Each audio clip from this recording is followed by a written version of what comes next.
কম নাই, ওরা কখন আইবো? লগে লগে ফোন দিছি, অফিসের কাজ আছে। মা কান্নাকাটি বন্ধ করো, যে যাওয়ার সে চলে গেছে। এই মৌলভী সাহেব, আপনি একটা কাজ করেন, তাড়াতাড়ি জানাজার ব্যবস্থা করেন। আমার কিন্তু হাতে সময় নাই, মাত্র 2 ঘন্টা সময় নিয়ে আসছি আমি। আমারও বসের সাথে একটা মিটিং আছে রাতের বেলায়, আমি বেশিক্ষণ থাকতে পারবো না। তাড়াতাড়ি জানাজার ব্যবস্থা করে না। আর সিদ্দিক কাকা কবর কোথায় করছে? ওই রাস্তার পারে তোমার যে জমিটা আছে না, ওইখানে কবর করছে। আপনার কি মাথা খারাপ হয়ে গেছে? ওই জমির যে দাম, ওই জায়গা আবার খবর দেওয়া যাবে না। এটা তোর বাবা মরার আগে কইয়া গেছে, এটা তার শেষ ইচ্ছা। যে মরে গেছে তার আবার শেষ ইচ্ছা কিসের? জায়গাটার দাম এখানে কবর দিয়ে জায়গাটা নষ্ট করা যাবে না। মা, আব্বা ট্রাঙ্কের চাবিটা দাও তো।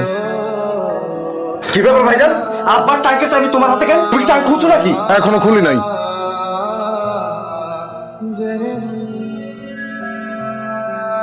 ভাইজান খবরদার, আবার জমানো টাকা কিন্তু তুমি একলা নিতে পারবে না। এখানে অর্ধেক ভাগ আমারটা আমার বুঝে দাও। কি ব্যাপার, সকাল থেকে এসে বসে আছেন, কিছু বলবেন? কামাল, তোমার আব্বা মারা যাওয়ার আগে আমার কাছ থেকে 20,000 টাকা ধার নিছিল। এখন তোমার আব্বার ওয়ারিশ, তোমরা 2 ভাই আছো। জানাজার মধ্যে কিন্তু তোমরা বলছো তোমরা 2 ভাই আমার টাকাটা দিয়ে দাও। ফালতু কথা বলবেন না। আমার আব্বা আপনার কাছ থেকে টাকা ধার নিতে যাবে কেন? এই কথাটা আমারও বিশ্বাস হচ্ছে না। একটা মানুষ মারা গেছে আর সাথে সাথে ধান্দা করতে চলে আসছেন না? তোমার আব্বা মারা যাওয়ার 3-4 মাস আগে অনেক অসুস্থ হয়ে পড়ছিল। তোমরা 2 ভাই নাকি টাকা পয়সা দিতেছিলে না, এই জন্য আমার কাছ থেকে 20,000 টাকা ধার নিয়ে ডাক্তার দেখাইছে। শুনেন, আপনি আমার কাছে কোনো টাকা পয়সা চাইবেন না, আমি আপনার কোনো টাকা পয়সা দিতে পারবো না। আমিও কোনো টাকা পয়সা দিতে পারবো না। 20,000 টাকা ঋণ তোমরা 2 ভাই পরিশোধ করতে পারতেছো না? তোমরা কি মানুষ না অন্য কিছু? শোনো, এই 20,000 টাকা আমার লাগবে না। আমি আল্লাহর হস্তে মাফ করে দিলাম। তুমগো আব্বা তুমগো লেখাপড়া করে শিক্ষিত করছে ঠিকই, কিন্তু মানুষ করতে পারে নাই। এই কষ্টটা আমার মনের মধ্যে নিয়ে গেলাম। জানোয়ারের দল সব। সিদ্দিক ভাই, এটা বিক্রি করে 20,000 টাকা নিয়ে নে। আমার স্বামী মরে গেছে, তার ঋণ আমার পরিশোধ করতে দেন।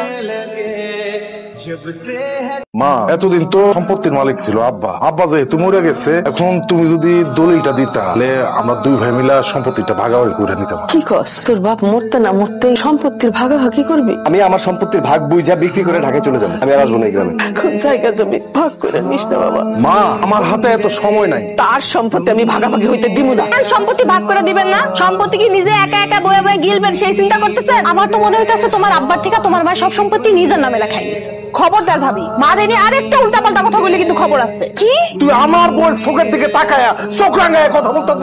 একদম চোখটাই না ছিল বাবু, মানুষ ছিল। দলিল, এই সম্পত্তি নিয়ে তোরা যা খুশি তাই কর।